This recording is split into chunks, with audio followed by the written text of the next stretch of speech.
If you have chosen the career of sales professional, then you might be aware of the various persuasion techniques that are used to sell a product.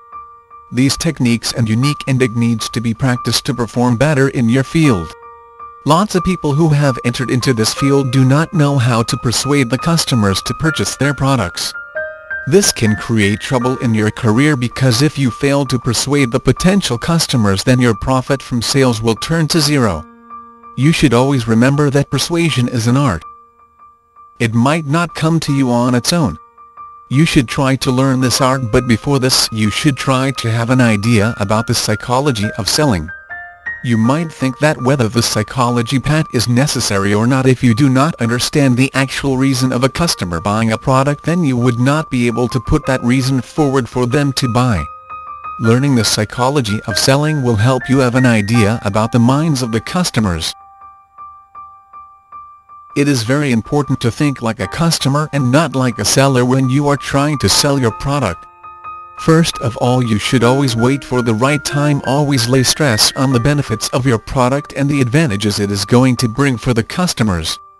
You should never try to oppose your customer rudely. It is always better if you agree with the points that he has to say. Later on you can discard them with your own, but make sure you do not stop your customers in the middle if you do not agree. The choice of the product depends on the personality of the customer. Therefore, if you do not understand this psychology, you would not be able to find out the personality and sell your product.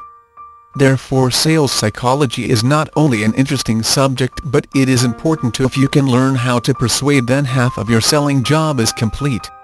Your persuasion must always be suggestive. Open persuasion can repel your customers from you and your product.